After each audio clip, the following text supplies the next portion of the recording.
I'd say that this has definitely been the year where I've discovered my love for fountain pens. For a long time, I've always swore by gel pens, but I was enamored by the beautiful inks made for fountain pens and wanted to give them a chance. Since the start of the year, I've already obtained quite the collection of fountain pens as my addiction spiraled, some affordable and some more expensive. Since I'm still pretty early into my journey, my opinions on these may certainly change over time, so for today, I thought I'd go over what I have collected so far and provide some first impressions and also some mini reviews on each item. So without further ado, let's go ahead and dive right in. So I'll start off with the Pilot Metropolitan fountain pens here. These are offered in multiple different colors, and they can also be found with different designs on their bands here. However, I just have the black plain as well as the gold plain version. So I do have these in a fine and medium nib. Currently I have the fine nib in the black body, and then I have the medium nib in the gold body. I would say that the Pilot Metropolitan has been the first fountain pen that I've used, and pretty much the first one that I've actually really enjoyed. They are great quality and very beginner friendly. I'd say that they are on the more affordable side as they typically run for about $25 a piece. So just as a close-up here, then the black version, like I mentioned, has the fine nib. And then when you purchase a Metropolitan, then it comes with a black ink cartridge as well as one of these squeeze converters. And then as for the gold, then I do have a separate converter in here. And this is what this looks like. You can purchase one of these separately and install it into your Pilot Metropolitans.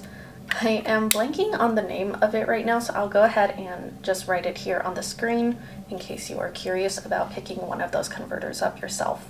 These do have a good medium weight to it. These are very comfortable to write with and write very smoothly on the paper. They do come in a few different nib sizes if you are curious. And like I mentioned, they do come in a lot of different colors, but have this sleek metallic finish to it. In terms of the different nibs that you can get, then it does come in the fine and medium nibs, which are the ones that I have. And then it also comes in a 1.0 millimeter stub nib, as well as a medium italic nib. However, those are only available in certain colors and from certain retailers. Overall, I really don't have an issue with these fountain pens. Like I mentioned, I think that they are very beginner friendly and wonderful for if you are brand new to fountain pens. However, I am not the biggest fan of the squeeze converter just because it is not see-through, and so it is a little bit difficult to tell how much ink is left. But it is a solid converter just to begin with, and then you can always upgrade it to the converter like the one that I have in the gold body. As for the Pilot Metropolitans, then I definitely recommend these, especially if you are a beginner to fountain pens and you just kind of want to dip your toes in, but you are also wanting something a little bit sleek and sophisticated without breaking the bank, then these are definitely a great choice. Next, then I have the Twisby EOS. I do have these in two colorways. So this one here is in the white body, and it is also with an extra fine nib. This is the Amazonite colorway, and this one has a medium nib. So one of the great things about Twisby EOS is that they are offered in many different colors, and they are always releasing new ones as well.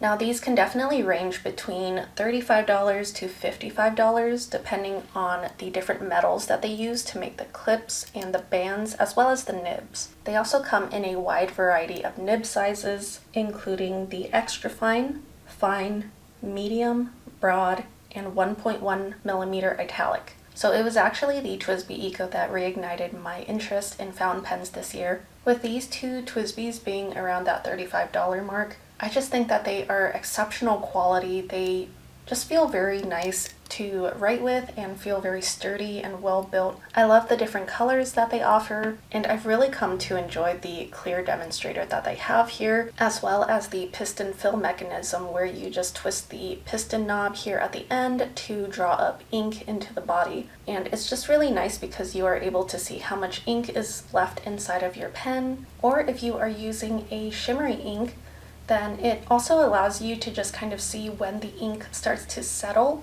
and it'll kind of just give you an indication on when to shake up your pen again. And as I was alluding to, I just really love the piston knob fill mechanism, so you don't have to fuss around with any ink cartridges or getting a converter. You just need to have a bottle of ink available and you are all ready to go. Another thing that I really love about the TWSBI Ecos is that they are made to be self-serviceable at home. So if you need to perform any routine maintenance or do some deep cleaning with your fountain pens, the TWSBIs come with their own wrench for you to disassemble the pen if needed, and it also comes with this little bottle of silicone grease that you can apply to the inside of the pen when needed. One thing that I do want to caution you about if you are considering picking up a TWSBI Eco yourself is to just make sure that you do not over tighten. Unfortunately, the TWSBIs can be prone to over tightening, so you just want to make sure that when you put the cap back on, then you just don't tighten it too much, or else you risk the cap or the body or both getting cracked. I just really love the way that these fountain pens are made. I love that you can twist the cap off and then also post it to the end of your pen.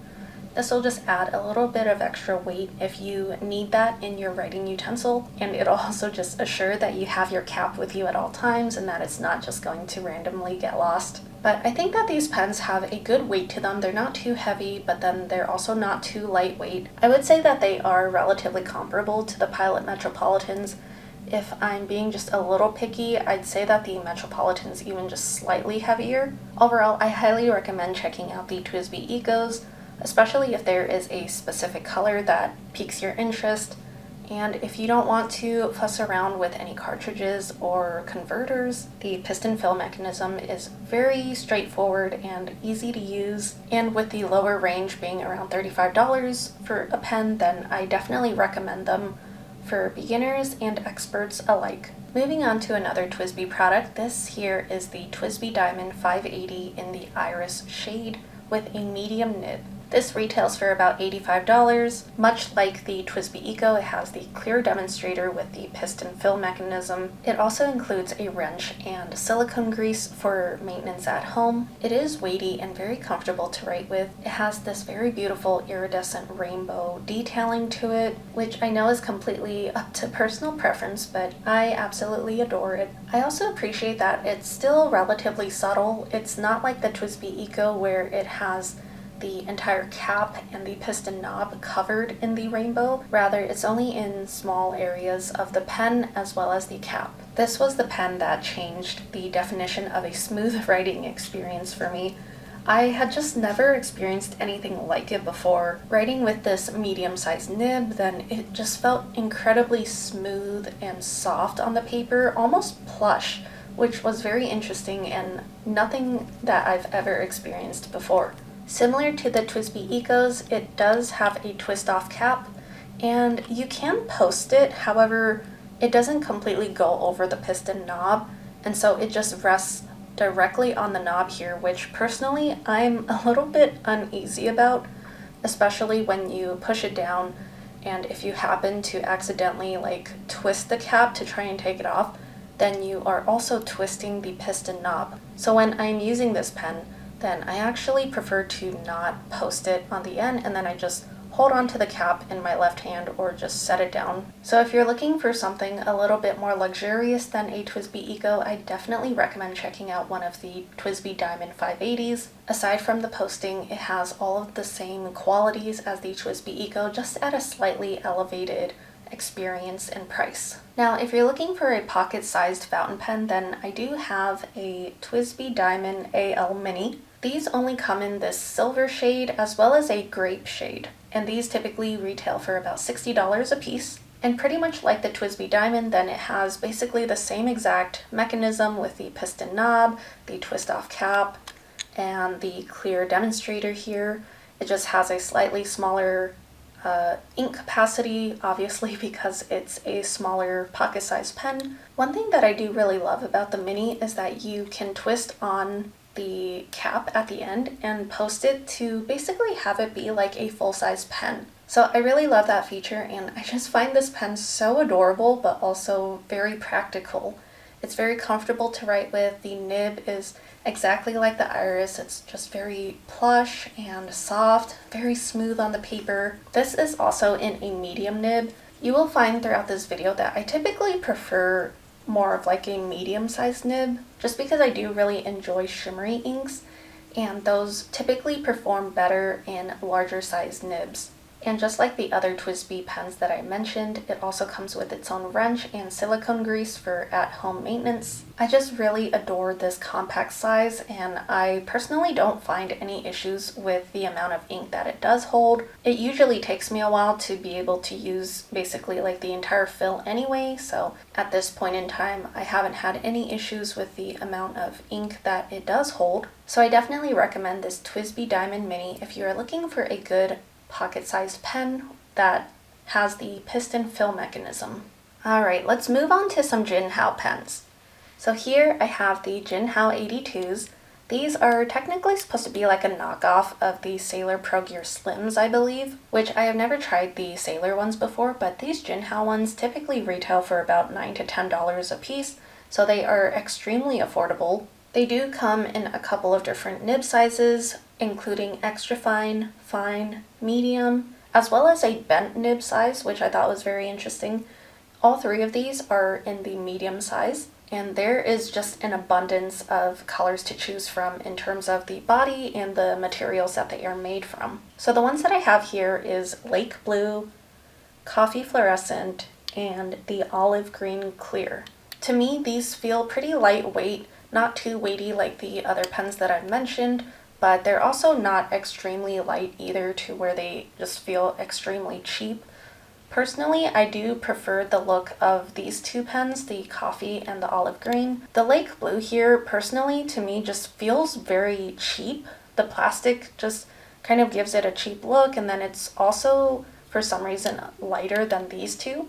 These two just look a little bit better quality to me. The nice thing about these is that they do come with their own converter, so it is very easy to fill them up with ink, and you're also able to just see the amount of ink that you have left as well, which I think is very nice.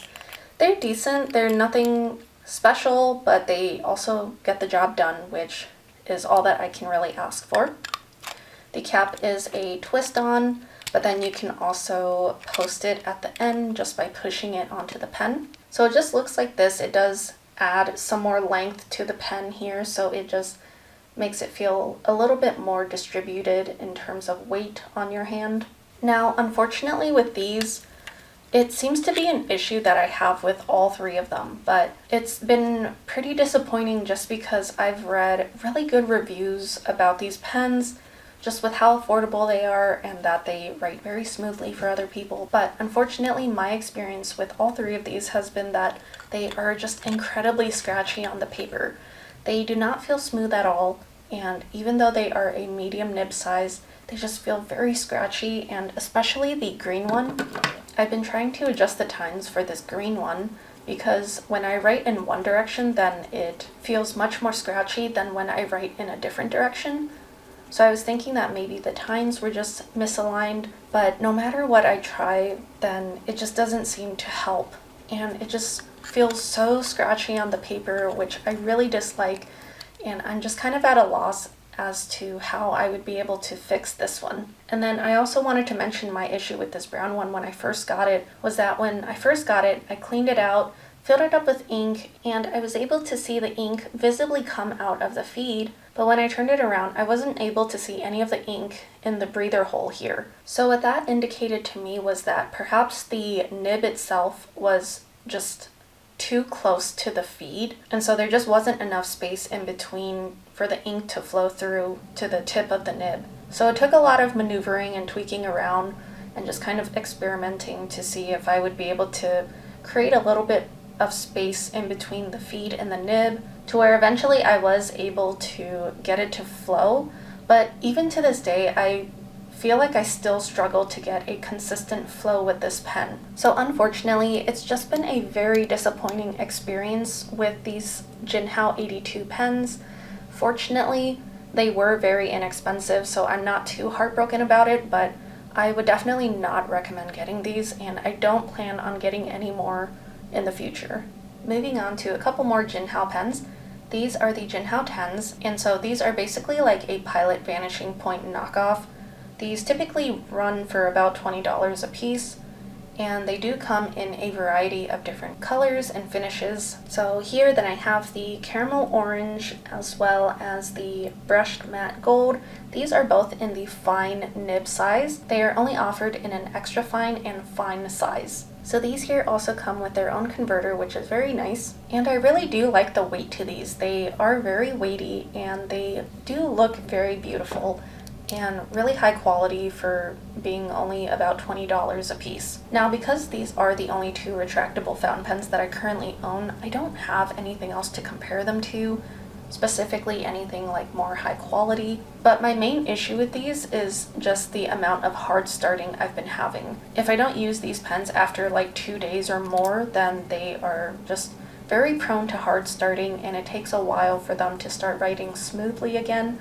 So I'm not sure if it's just the closing mechanism that is faulty, kind of like the doors that are supposed to cover the nib when they are retracted. I can't speak on how well they compare to higher quality retractable pens, but my experience with these so far is just that perhaps the closing mechanism just isn't that great of quality, and so it makes the ink dry out extremely fast. So with these, as well as the Jinhao 82s, because they are so affordable, I really wanted to love them, but unfortunately I just cannot recommend them. Here then I have a Platinum Prefounte.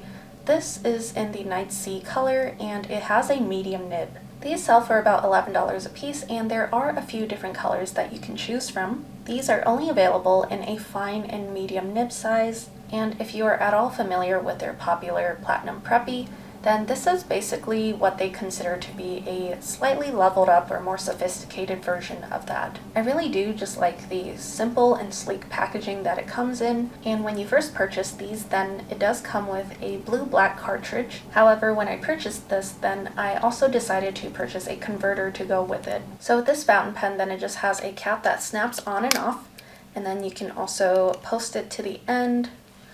I would say that this pen is pretty lightweight. It's perhaps one of the most lightweight fountain pens that I currently own. And personally, so far, I just don't have any complaints about this pen. I think that it is a great affordable option at $11. And if you don't want to spend an additional $11 for a converter, you can by all means use the ink cartridge that it comes with, but then just clean it out after you've used the ink and then just refill it with an ink color of your choice. So I would definitely recommend this pen if you are a beginner at fountain pens and you just want something a little bit more elevated, a little bit more classy and sophisticated compared to the Platinum Preppy. Moving on, then I have one of the Monteverde Invincia fountain pens. This specifically is in the Black Sparkle City shade, and this is a special edition Goulet Pens exclusive fountain pen. So you can only get this pen off of gouletpens.com.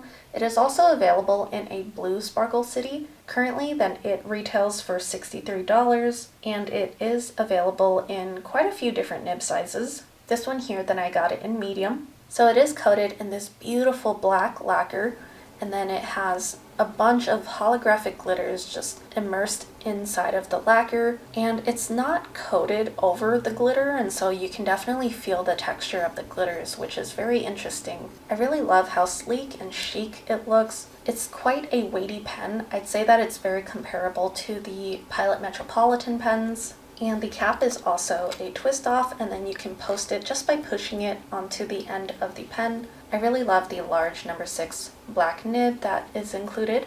And it also came with a standard international ink cartridge, as well as a converter, which is currently what I have in the pen. So I really don't have any complaints at this point. I think that it is very luxurious and beautiful to write with. I really love the packaging of it as well.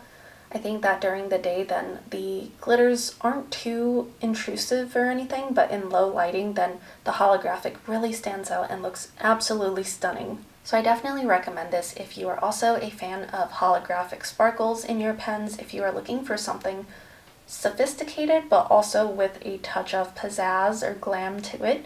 And here I have perhaps my favorite fountain pen at the moment. It is one of these gorgeous Benu Talisman Edelweiss fountain pens. This is in the medium nib size as well, and I just cannot stop looking at this pen. I just think that the body is so beautiful, and from the moment I saw it, I just knew that I had to get it. But I think that it's so gorgeous. It has a resin body, So it is made out of black resin as well as some sparkly turquoise resin with some holographic flakes, of course, with the holographic again. And then there's also dried Edelweiss petals infused into the body as well. So Benu pens are definitely on the pricier side. This is by far the most expensive pen that I currently own at $162, and they are currently only available in a fine, medium, and broad nib size. So the cap is also a twist off, and you can also post it on the end like this to create some additional length. It has a large number 6 stainless steel nib, and when you purchase one of these, then it comes with a blue ink cartridge as well as a standard international converter, which is also what I'm currently using in this pen right now. It is extremely lightweight, which was a huge surprise to me. I thought that for something this expensive it would be much weightier, but it is extremely lightweight. But I am just absolutely in love with this pen. I just love the way that it looks, and not only is it beautiful, but it writes incredibly smooth.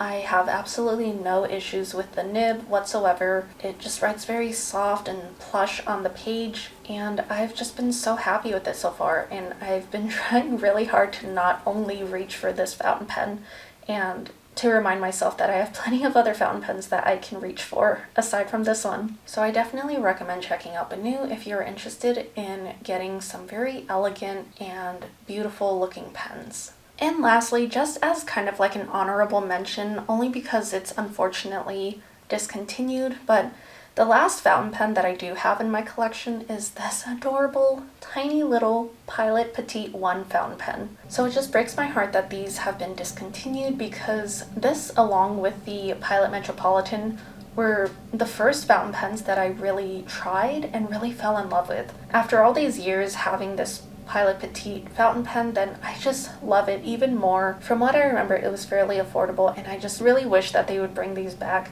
because I think that they are just perfect for beginners and also for people who want a great quality pocket-sized pen without breaking the bank, and it's just so adorable. I absolutely love it. So for some reason they are still selling like the ink cartridges for the Pilot Petites, which is what I currently have in this fountain pen. So if anyone else owns this, then please let me know and let me know what you think of it. Well, those were all of the fountain pens that I currently own.